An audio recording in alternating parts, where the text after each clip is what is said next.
안녕하세요. 올바른 수학교육 연구소에서 수학교육론을 담당하고 있는 강사 안우상입니다. 이번 시간에는 함수의 극한에 대해서 배워볼 텐데요. 우선 함수의 정의를 살펴보고 시작하겠습니다. 함수의 정의는 다음과 같은데 보시면 집합 x, y에 대해서 함수 f가 이렇게 된 대응 중 다음 조건을 만족하는 대응을 저희는 함수라고 정의를 하는데, 그 조건으로서는 모든 x의 원소는 함수값을 갖는다 라는 점과, 그리고 x1과 x2가 같으면은 fx1과 fx2가 같다 라는 조건을 생각해 볼 수가 있고, 이 두 번째 조건의 대우로서 다음을 고려를 해볼 수가 있는데, 이 fx1과 fx2가 다르면은 요 x1과 x2가 다르다 라는 이 조건을 만족하면은 저희가 그러한 대응을 함수라고 정의를 하게 됩니다. 이 두 번째 조건에 대해서는 우리는 함수의 일가성이라고도 부릅니다. 그리고 여기 이제 1대1 함수와 1대1 대응에 대한 정의를 살펴볼 텐데요. 이 1대1 함수의 정의는 다음과 같습니다. x1과 x2가 다르면은 요 함수값 fx1과 fx2가 다르다 라는 점이고, 이거의 대우로서 다음을 고려를 해볼 수가 있는데, 요 fx1과 fx2가 같으면은 이 보내는 그 원소 x1과 x2가 같아진다 라는 것이 바로 1대1 함수의 정의이고, 보통 이때 우리는 단사라고도 표현을 합니다. 그리고 여기 1대1 대응으로서의 1대1 대응의 정의는 보통 저희가 이거를 전단사 함수라고도 부르는데, 보시면 그 함수 f가 일단 1대1 함수여야 하고, 그리고 이 치역과 공역이 같은, 즉 전사 조건을 만족을 했을 때 우리는 그 함수를 1대1 대응이라고 부릅니다. 그럼 이 함수가 1대1 대응일 때 무엇을 고려를 해볼 수가 있냐면, 그 함수의 역함수의 존재성을 고려를 해볼 수가 있는데, 보시면 여기가 이제 1대1 대응이 되면 저희가 그 함수의 역함수가 존재한다 라고 할 수가 있는 거고, 그러면 우리가 이 1대1 대응 함수 f의 역함수는 어떻게 구할 것인가 라고 했을 때는 이 과정으로서 그 역함수를 구할 수가 있는데, 보시면 y는 fx라고 쓰고 그 다음 x를 y에 관한 식으로 바꿔준 후 f 인버스를 x의 함수로 표현하기 위해서 x와 y를 바꾸어 준다면, 그때 이제 저희는 이 1대1 대응 함수 f의 역함수를 구할 수 있게 됩니다. 구체적으로 이제 얘를 활용해서 예제 1번을 해결을 해보자면, 요 fx가 x세제곱 플러스 1로 주어졌을 때 이 fx의 역함수를 구해보는 건데, 그럼 얘는 이제 1대1 대응 함수이기 때문에 저희가 역함수가 존재한다는 걸 알 수가 있고, 그럼 그 역함수를 구해보자면 일단 y는 fx로 쓰고 얘는 이제 x세제곱 플러스 1이라는 걸 알 수가 있고, 그럼 x를 y에 관한 식으로 표현을 해보자면 x는 이제 y-1의 3제곱근이 되는 걸 알 수가 있고, 그러면은 여기서 f 인버스를 x의 함수로 표현하기 위해 x, y를 바꾸어 주면은 요 x-1의 3제곱근이 된다는 걸 알 수가 있습니다. 그렇기 때문에 저희가 요 주어진 함수 f의 역함수 f 인버스 x는 x-1의 3제곱근이 된다는 것을 구해볼 수가 있는 것입니다. 이때 표현에서의 그 유의할 사항은 다음과 같은데, 이 f 인버스 x는 fx의 역함수의 표현이고 이라는 것이고 이것이 fx의 그 역수를 표현하는 것은 아니라는 점입니다. 이런 표현에 유의하셔서 이제 역함수를 고려를 하시면 좋을 것 같고 다음으로 넘어가도록 하겠습니다. 다음은 이제 수열에 대한 정의인데 저희가 고등학교 시절에서 고등학교 때 배운 수열의 정의는 이제 규칙을 가지고 있는 수들의 나열이라고 배우지만 이것은 실제 정의가 아닌 수학 교육적 정의이기 때문에 저희가 이제 미적분학이라는 그 대학 과정 내용을 공부할 때에는 다음과 같은 수열의 정의가 필요합니다. 보시면은 자연수 집합 n과 실수 집합 r에 대해서 함수 f가 자연수 집합에서 실수 집합으로 가는 함수 f를 어떻게 정의를 하게 되냐면 fn을 요 an이라고 정의를 하게 된다면 저희가 이러한 집합 요 an들의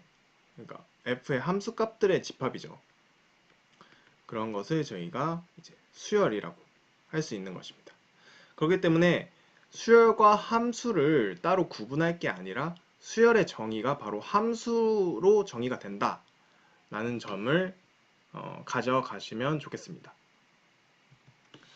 그럼 다음으로 넘어가도록 해보면은 이제 드디어 저희가 목적을 둔 함수의 극한인데 이 함수의 극한의 정의를 보시면은 f는 x는 a를 포함하는 적당한 열린 구간에서 정의된 함수라고 했을 때 다음 조건을 만족하면 x가 a로 접근할 때 fx의 극한을 l이라고 하고 저희는 표기로 이렇게 표기를 하게 됩니다. 그 조건이 뭐냐면 임의의 양의 입실론에 대해서 다음과 같은 양수 델타의 존재성인데 그 델타는 어떤 조건을 만족하냐면 x-a의 차가 0보다 크고 델타보다 작은 게 된다면 fx-l의 그 차가 입실론보다 작아진 그러한 조건을 만족을 하게 되면은 저희가 이 함수의 극한이라고 할 수 있습니다. 이때 이런 극한 정의에서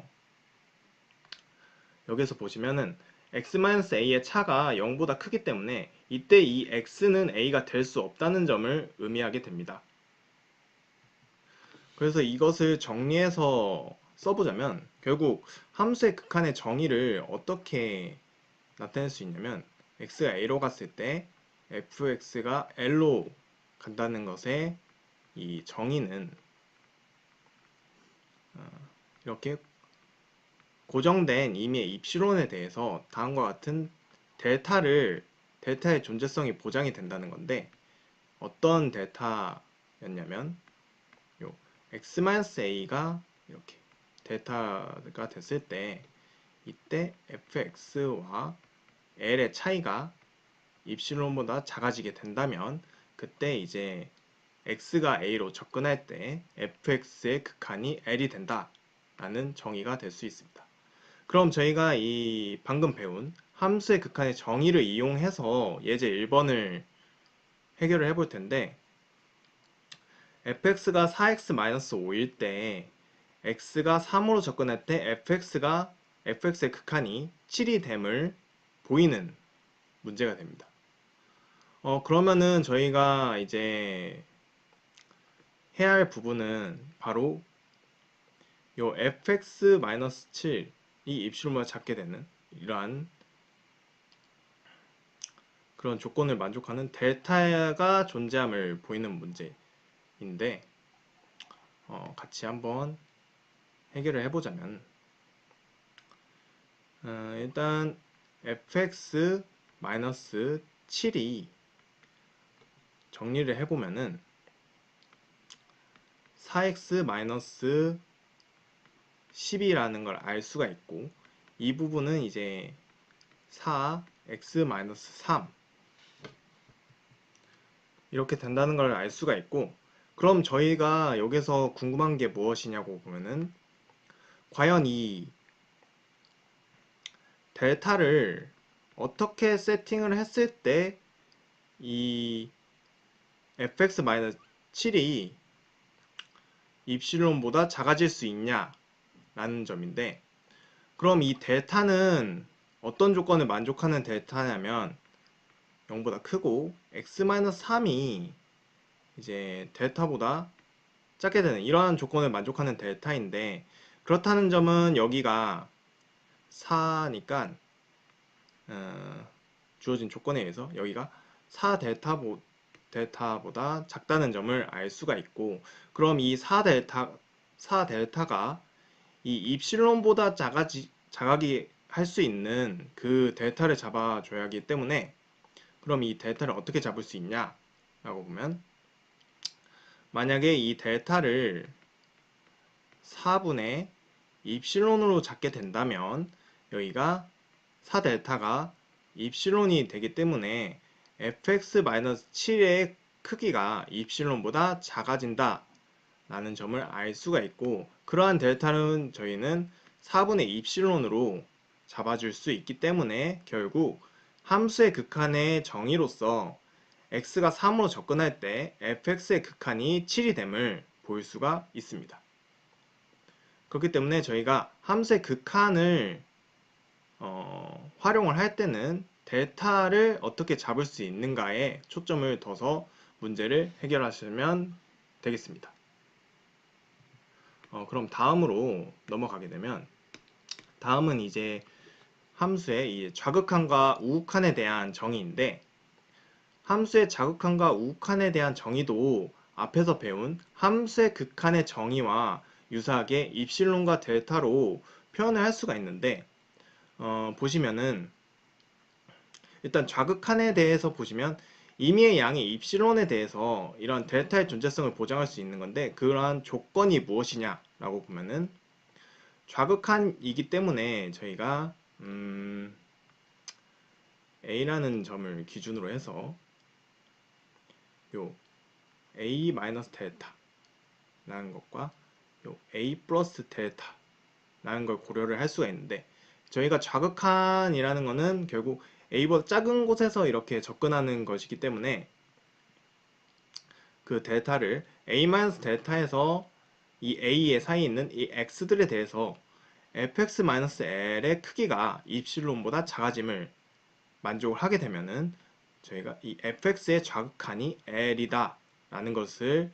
정의를 하게 되고, 반대로 우극한에 대한 정의는 저희가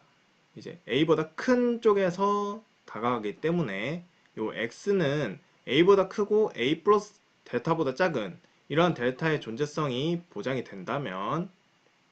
그때 요 우극한이 L로 갖게 되는 것이죠. 그래서 저희가 요 x는 a에서의 fx의 극한값이 L이라는 필요충분 조건으로서 그 a에서의 좌극한과 우극한의 값이 L로 같아지게 된다면 그 fx의 극한값이 L이라는 거를 가져갈 수가 있는데, 이 정리를 이제 함수의 극한의 정의로서 증명을 해보자면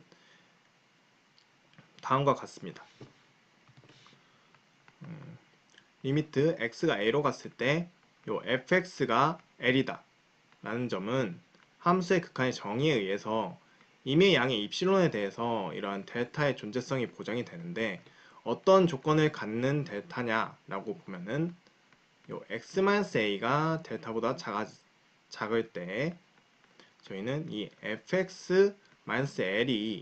입실론보다 작다라는 걸 알 수가 있고, 이때 이 부분을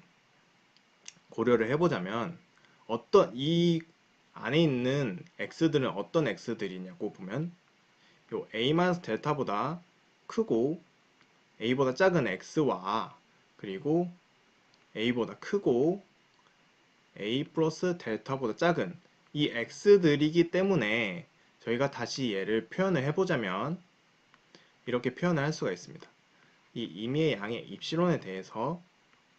이 델타, 양수 델타가 존재를 하는데 어떤 조건을 만족하는 델타냐면 요 a 델타 x a 이고 그리고 a x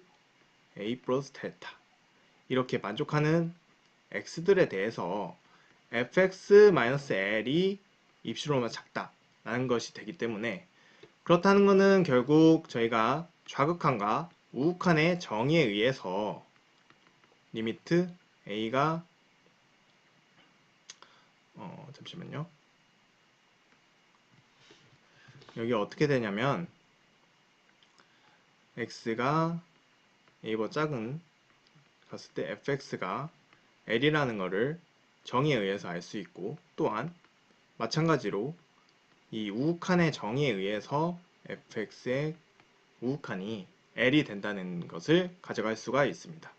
그렇기 때문에 저희가 이 정리를 이 함수의 극한의 정의와 그리고 좌극한과 우극한의 정의로 증명을 해볼 수가 있습니다. 이번 시간에는 여기까지 하고 다음 시간에 이어서 다뤄 보도록 하겠습니다.